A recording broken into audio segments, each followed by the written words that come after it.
നമ്മൾ സുഖത്തിലും സന്തോഷത്തിലൊക്കെ ജീവിച്ചു പോവുകയാണോ, അല്ലെങ്കിൽ യേശുവിന് വേണ്ടി ബന്ധനസ്ഥനാകാൻ ഇറങ്ങിത്തിരിക്കുകയാണോ? നമ്മൾ ചിന്തിച്ചു നോക്കേണ്ട ഒരു കാര്യം തന്നെയാണ്.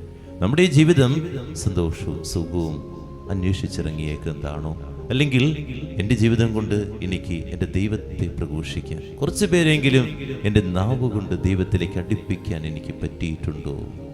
മരിക്കുന്നതിന് മുമ്പ് ഈ വിശ്വാസത്തെക്കുറിച്ച്, ഈ ദൈവത്തെക്കുറിച്ച് എനിക്ക് പറയാൻ പറ്റിയിട്ടുണ്ടോ എന്ന് നമ്മൾ ചിന്തിക്കണം. അല്ലാതെ വെറുതെ ഒരു പൊങ്ങുതടിയായിട്ട് ഞാൻ ജീവിക്കരുത്.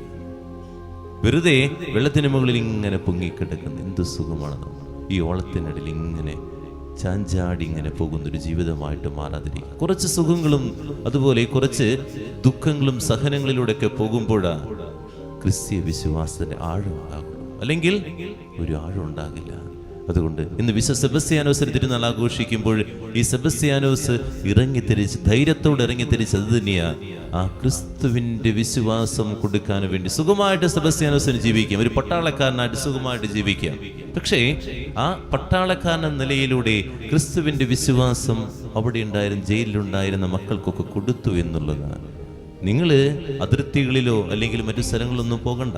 സുവിശേഷം പ്രഘോഷിക്കാൻ നിങ്ങളായിരിക്കുന്ന കുടുംബങ്ങളിൽ, നിങ്ങളായിരിക്കുന്ന സമൂഹത്തിൽ, അയൽവക്കാരുടെ ഇടയിൽ, കൂട്ടുകാരുടെ, അല്ലെങ്കിൽ നിങ്ങൾ ജീവിക്കുന്ന ഓഫീസിൽ ദൈവത്തെ പ്രഘോഷിക്കുക.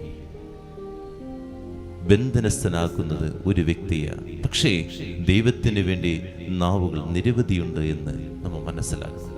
നീ മിണ്ടാതിരുന്നാൽ, നീ പ്രഘോഷിക്കാതിരുന്നാൽ, നീ മറക്കുകയാണ് ദൈവത്തിൻ്റെ സുവിശേഷം. പ്രാർത്ഥിക്കാം.